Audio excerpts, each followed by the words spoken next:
ॐ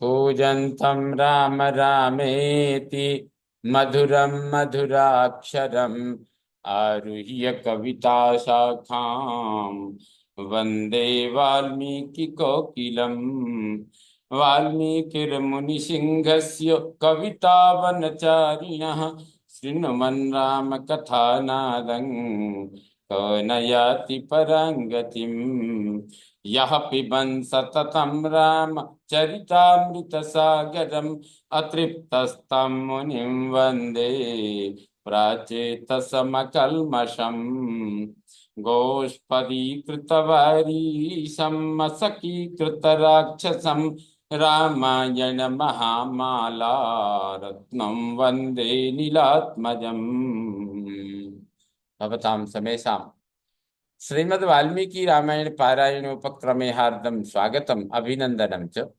इदानीम् अयोध्याकांडस्य 32 सर्गः आरभ्यते। इस सर्ग में सीता सहित श्री राम का वशिष्ठ पुत्र सुयज्ञ को बुलाकर उनके तथा उनकी पत्नी के लिए बहुमूल्य आभूषण, रत्न और धन आदि का दान तथा लक्ष्मण सहित श्री राम द्वारा ब्राह्मणों, ब्रह्मचारियों, सेवकों, त्रिजट ब्राह्मण और सुहृद जनों को धन का वितरण किया। यह सब वर्णन इस सर्ग में है। तो ततः सा सनमाज्ञायो भ्रातुः प्रियकरं हितं गत्वा स प्रविवेशाशु सुयज्ञस्य निवेशनम्। तदनंतर अपने भाई श्री राम की प्रिय कारक एवं हितकर आज्ञा पाकर लक्ष्मण वहां से चल दिए। उन्होंने शीघ्र ही गुरुपुत्र वशिष्ठ जी के सुपुत्र सुयज्ञ के घर में प्रवेश किया। तम विप्रमज्ञा तम विप्रमज्ञगारस्थम वंदित्वा लक्ष्मणो ब्रवीत् सखेभ्यागच्छ पश्य त्वं भीष्म दुष्करकारिणः। उस समय विप्रवर सुयज्ञ अग्निशाला में बैठे हुए थे। लक्ष्मण ने उन्हें प्रणाम करके कहा, सखे, दुष्कर कर्म करने वाले श्री रामचंद्र जी के घर पर आओ और उनका कार्य देखो। ततः संध्यामुपस्थाय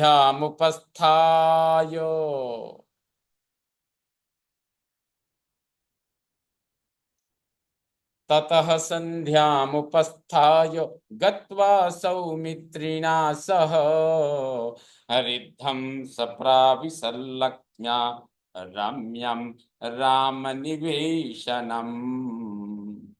सुयज्ञ ने मध्याह्न काल की संध्योपासना पूरी करके लक्ष्मण के साथ जाकर श्री राम के रमणीय भवन में प्रवेश किया, जो लक्ष्मी से संपन्न था।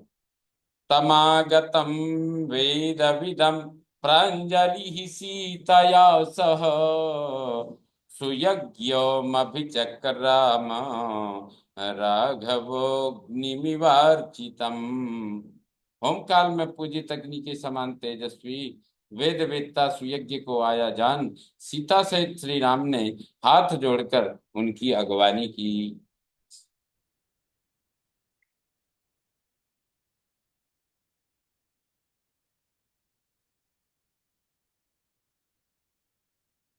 जातरूपमयैर्मुख्यैरङ्गदैकुण्डलैः शुभैः सहेमसूत्रैर्मणिभिः केयूरैर्वलयैरपि अन्यैश्च रत्नैर्बहुभिः काकुत्स्थः प्रत्यपूजयत्। तत्पश्चात ककुत्स कुलभूषण श्री राम ने सोने के बने हुए श्रेष्ठ अंगदों, सुंदर कुंडली, सुवर्णमय सूत्र में पिरोई हुई मणियों, केयूरों, वलयों तथा अन्य बहुत से रत्नों द्वारा उनका पूजन किया। सुयज्ञं सततोवाच राम सीता प्रचोदितः हारं च हेमसूत्रं च भार्यायै सौम्यहारय रसनां चाथ सीतां रसनां चाथ सा सीता दातुमिच्छति ते सखी। इसके बाद सीता की प्रेरणा से श्री राम ने सुयज्ञ से कहा, सौम्य, तुम्हारी पत्नी की सखी सीता तुम्हें अपना हार, सुवर्ण सूत्र और करधनी देना चाहती है। इन वस्तुओं को अपनी पत्नी के लिए ले जाओ। अंगदानि च चित्राणि केयूराणि शुभानि च प्रयच्छति सखी तुभ्यं भार्यायै गच्छति वनम। वन को प्रस्थान करने वाली तुम्हारी स्त्री की सखी सीता तुम्हें तुम्हारी पत्नी के लिए विचित्र अंगद और सुंदर केयूर भी देना चाहती है। पर्यंकमग्र्यास्तरणम नाना रत्न विभूषितम तमपीच्छति वैदेही प्रतिष्ठापयतुम त्वयि। उत्तम बिछौनों से युक्त तथा नाना प्रकार के रत्नों से विभूषित जो पलंग है, उसे भी विदेह नंदिनी सीता तुम्हारे ही घर में भेज देना चाहती है। नागः शत्रुंजयो नाम मातुलोऽयं ददौ मम तं ते निष्कसहस्रेण ददामि द्विजपुंगव। विप्रवर, शत्रुंजय नामक जो हाथी है, जिसे मेरे मामा ने मुझे भेंट किया था, उसे 1000 असर्पियों के साथ मैं तुम्हें अर्पित करता हूँ। इत्युक्तः सतुरामेण इत्युक्तः सतुरामेण सुयज्ञः प्रतिगृह्य तत् रामलक्ष्मण सीतानां प्रयुयोजशिष शिवा। श्री राम के ऐसा कहने पर सुयज्ञ ने वे सब वस्तुएं ग्रहण करके श्री राम, लक्ष्मण और सीता के लिए मंगलमय आशीर्वाद प्रदान किए। अथ भ्रातरमव्यग्रम प्रियं राम प्रियं वदम सौमित्रिं तमुवाचेदं ब्रह्मेव त्रिदशेश्वरम। तदनंतर श्री राम ने शांत भाव से खड़े हुए और प्रिय वचन बोलने वाले अपने प्रिय भ्राता सुमित्रा कुमार लक्ष्मण से उसी तरह निम्नांकित बात कही, जैसे ब्रह्मा देवराज इंद्र से कुछ कहते हैं। अगस्त्यं कौशिकं चैव तावुभौ ब्राह्मणोत्तमौ अर्चयाहूय सौमित्रे रत्नैः सस्यमिवाम्बुभिः तर्पयस्व महाबाहो रत्नैः सस्यमिवाम्बुभिः तर्पयस्व महाबाहो गोसहस्रेण राघव सुवर्णरजतैश्चैव मणिभिश्च महाधनैः। सुमित्रानंदन, अगस्त्य और विश्वामित्र दोनों उत्तम ब्राह्मणों को बुलाकर रत्नों द्वारा उनकी पूजा करो। महाबाहु रघुनंदन, जैसे मेघ जल की वर्षा द्वारा खेती को तृप्त करता है, उसी प्रकार तुम उन्हें सहस्रों गौओं, सुवर्ण मुद्राओं, रजत द्रव्यों और बहुमूल्य मणियों द्वारा संतुष्ट करो। कौशल्यां च य आशीर्भिः भक्तः पर्युपतिष्ठति आचार्यस्तैत्तिरीयाणाम् अभिरूपश्च वेदवेत् तस्य यानं च दासीश्च सौमित्रे सम्प्रदापय कौशेयानि च वस्त्राणि यावत् तुष्यति स द्विजः। लक्ष्मण, यजुर्वेदीय तैत्तरीय शाखा का अध्ययन करने वाले ब्राह्मणों के जो आचार्य और संपूर्ण वेदों के विद्वान हैं, साथ ही जिनमें दान प्राप्ति की योग्यता है, तथा जो माता कौशल्या के प्रति भक्ति भाव रखकर प्रतिदिन उनके पास आकर उन्हें आशीर्वाद प्रदान करते हैं, उनको सवारी, दास दासी रेशमी वस्त्र और जितने धन से वे ब्राह्मण देवता संतुष्ट हों उतना धन खजाने से दिलवाओ। सूतश्चित्ररथश्चार्यः सचिवः शुचिरोषितः तोषयैनं महार्हैश्च रत्नैर्वस्त्रैर्धनैस्तथा पशुकाभिश्च सर्वाभिर्गवां दशशतेन च। चित्ररथ नामक सूत श्रेष्ठ सचिव भी है। ये सुदीर्घ काल से यहीं राजकुल की सेवा में रहते हैं। इनको भी बहुमूल्य रत्न वस्त्र और धन देकर संतुष्ट करो। साथ ही इन्हें उत्तम श्रेणी के अज आदि सभी पशु और 1,000 गौएं अर्पित करके पूर्ण संतोष प्रदान करो। ये चे में कठकालापा बहवो दंड मानवा नित्य स्वाध्यायशीलत्वात् नान्यत् कुर्वन्ति किंचन अलसा स्वादुकामाश्च महतां चापि सम्मताः तेषामशीति यानानि रत्नपूर्णानि दापय शालिवाः सहस्रञ्च द्वेषते भद्रकांस्तथा। मुझसे संबंध रखने वाले जो कठ शाखा और कलाप शाखा के अध्येता बहुत से दंडधारी ब्रह्मचारी हैं, वे सदा स्वाध्याय में ही संलग्न रहने के कारण दूसरा कोई कार्य नहीं कर पाते। भिक्षा मांगने में आलसी हैं, परंतु स्वादिष्ट अन्न खाने की इच्छा रखते हैं। महान पुरुष भी उनका सम्मान करते हैं। उनके लिए रत्नों के बोझ से लदे हुए 80 ऊंट, अगहनी चावल का भार ढोने वाले 1,000 बैल तथा भद्रक नामक धान्य विशेष चने मूंग आदि का भार लिए हुए 200 बैल और दिलवाओ। व्यंजनार्थं च सौमित्रे गो सहस्रमुपाकुरु मेखलीनां महासंघः कौसल्यां समुपस्थितः तेषां सहस्रं सौमित्रे प्रत्येकं संप्रदापय। सुमित्रा कुमार, उपर्युक्त वस्तुओं के सिवा उनके लिए दही घी आदि व्यंजन के निमित्त 1,000 गौएं भी हकवा दो। माता कौशल्या के पास मेखलाधारी ब्रह्मचारियों का बहुत बड़ा समुदाय आता है। उनमें से प्रत्येक को 1,000 स्वर्ण मुद्राएं दिलवा दो। अम्बा यथा नो नंदेच कौशल्या मम दक्षिणाम तथा द्विजातीस्तान् सर्वान् लक्ष्मणार्चय सर्वसः।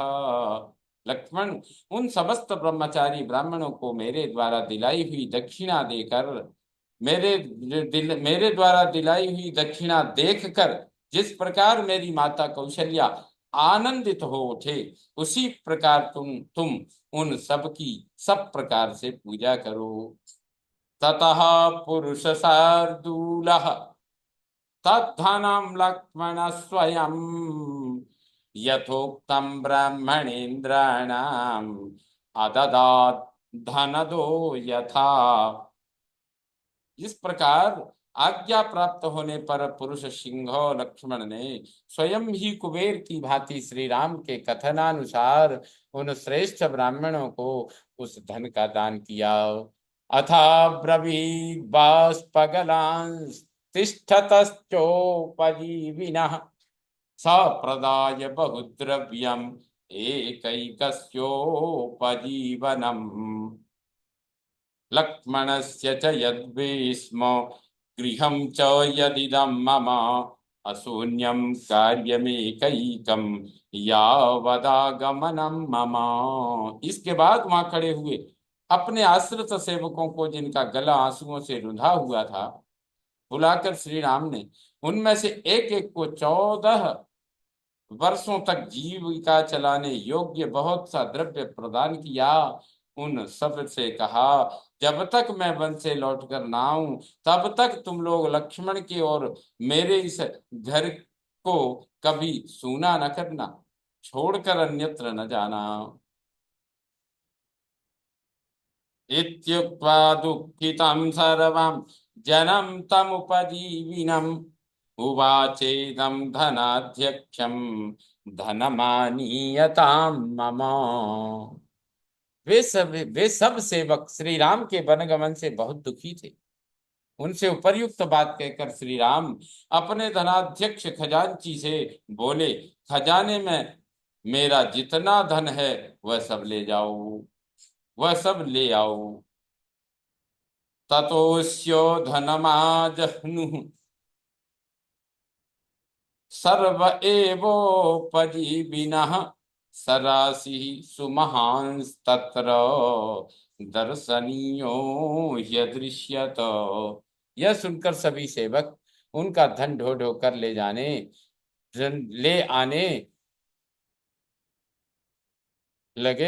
आने लगे।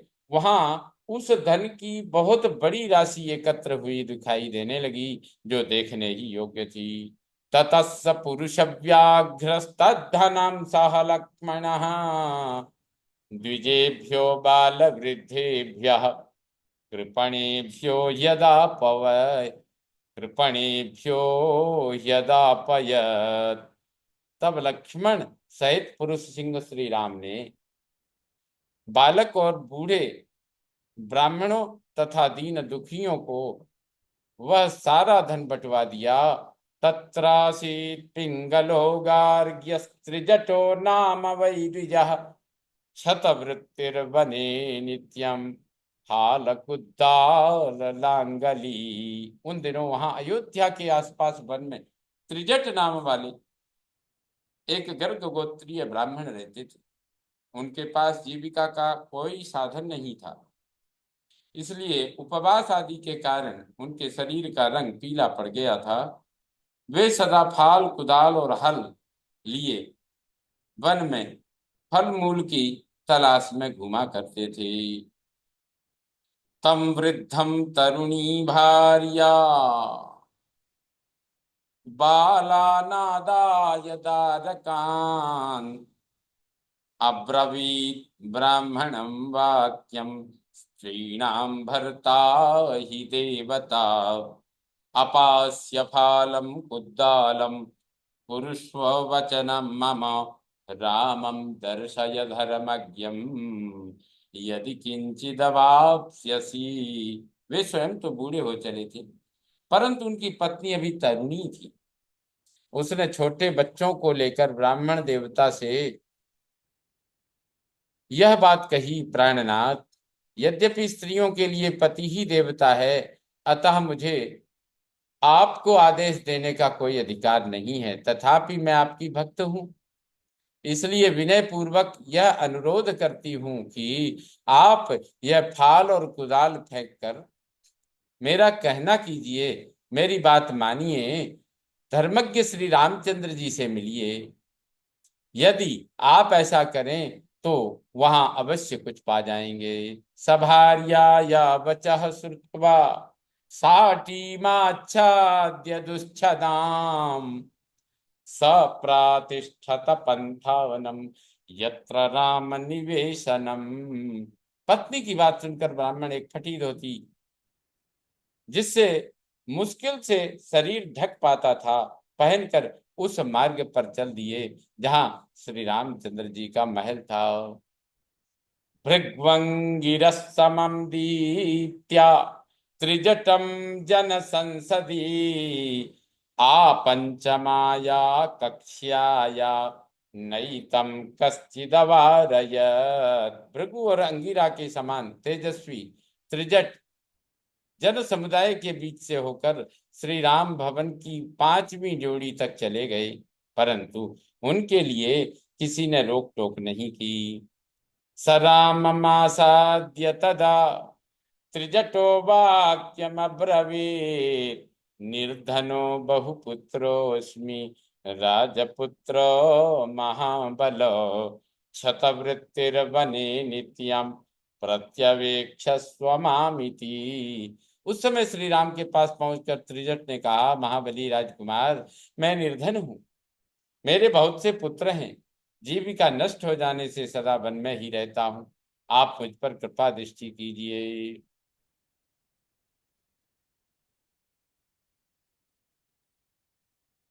तमुवाच ततो राम परिहास समन्वितम, गवाम सहस्रमप्येकम न च विश्राणितम मया, परिरक्षिपसि दंडेन यावत्तावदवाप्स्यसे। तब श्री राम ने विनोद पूर्वक कहा, ब्राह्मण, मेरे पास असंख्य गौएं हैं, इनमें से 1 सहस्र का भी मैंने अभी तक किसी को दान नहीं किया है। आप अपना डंडा जितनी दूर फेंक सकेंगे, वहां तक की सारी गऊएं आपको मिल जाएंगी। ससाटीं परितः कट्याम संभ्रांतः परिवेष्ट्यताम, आविध्य दंडम चिक्षेप सर्व प्राणेन वेगतः। यह सुनकर उन्होंने बड़ी तेजी के साथ धोती के पल्ले को सबोर से कमर में लपेट लिया और अपनी सारी शक्ति लगाकर डंडे को बड़े वेग से घुमाकर फेंका।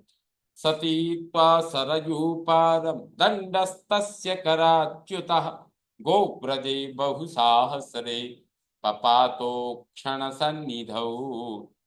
ब्राह्मण के हाथ से छूटा हुआ वह डंडा सरयू के उस पार जाकर हजारों गऊओं से भरे हुए गोष्ठ में एक सांड के पास गिरा।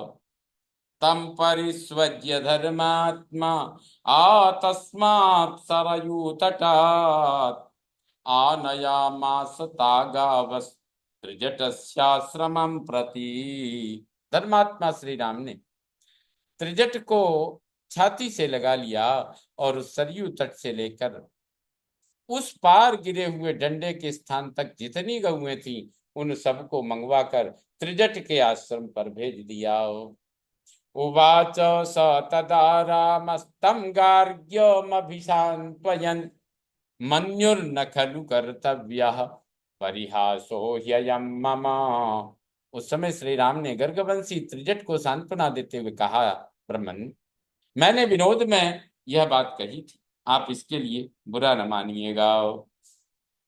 इदं हि तेजस्तव यद्दुरत्ययम्, तदेव जिज्ञासितुमिच्छता मया, इमं भवानर्थमभिप्रचोदितो वृणीष्व किंचेद परम व्यवस्यसि। आपका यह जो दुर्लंघ्य तेज है, इसी को जानने की इच्छा से मैंने आपको यह डंडा फेंकने के लिए प्रेरित किया था। यदि आप और कुछ चाहते हो तो मांगिए। ब्रवीमि सत्येन न ते स्म यंत्रणाम, ब्रवीमि सत्येन न ते स्म यंत्रणाम, धनम हि यद्यन्मम विप्रकारणात्, भवत्सु सम्यक् प्रतिपादनेन मयार्जितं चैव यशस्करं भवेत्। मैं सच कहता हूं कि इसमें आपके लिए कोई संकोच की बात नहीं है। मेरे पास जो जो धन है वह सब ब्राह्मणों के लिए ही है। आप जैसे ब्राह्मणों को शास्त्रीय विधि के अनुसार दान देने से मेरे द्वारा उपार्जित किया हुआ धन मेरे यश की वृद्धि करने वाला होगा। ततस्सभार्यस्त्रिजटो महामुनिर गवामनीकं प्रतिगृह्य मोदितः, यशो बल प्रीति सुखोपवृंगिणी तदाशिष प्रत्यवदन महात्मनः। गौओं के उस महान समूह को पार पाकर पत्नी सहित महामुनि त्रिजट को बड़ी प्रसन्नता हुई। वे महात्मा श्री राम को यश, बल, प्रीति और सुख बढ़ाने वाले आशीर्वाद देने लगे। सचापि राम प्रतिपूर्ण पौरुषो महाधनम धर्म बलैरुपार्जितम, नियोजयामास सुहृज्जने चिराद, यथार्ह सम्मान वच प्रचोदितः। तदनंतर पूर्ण पराक्रमी भगवान श्री राम धर्म बल से उपार्जित किए हुए उस महान धन को लोगों के यथा योग्य सम्मान पूर्ण वचनों से प्रेरित हो बहुत देर तक अपने सुहृदों में बांटते रहे।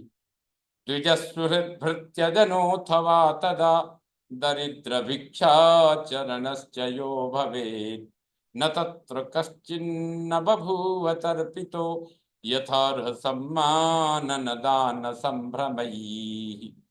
उस समय वहां कोई भी ब्राह्मण, सुहृद, सेवक, दरिद्र अथवा भिक्षुक ऐसा नहीं था जो श्री राम के यथा योग्य सम्मान, दान तथा आदर सत्कार से तृप्त न किया गया हो। इत्यार्थे श्रीमद् रामायणे वाल्मीकि आदि काव्ये अयोध्या कांडे 32 सर्गः संपूर्णतां याति। ओम पूर्णमदः पूर्णमिदं पूर्णात् पूर्णमुदच्यते पूर्णस्य पूर्णमादाय पूर्णमेवावशिष्यते। ओम शांति शांति शांति। सर्वे भवन्तु सुखिनः, सर्वे सन्तु निरामया, सर्वे भद्राणि पश्यन्तु, मा कश्चित् दुःखभाग् भवेत्। ओम शांति शांति शांति।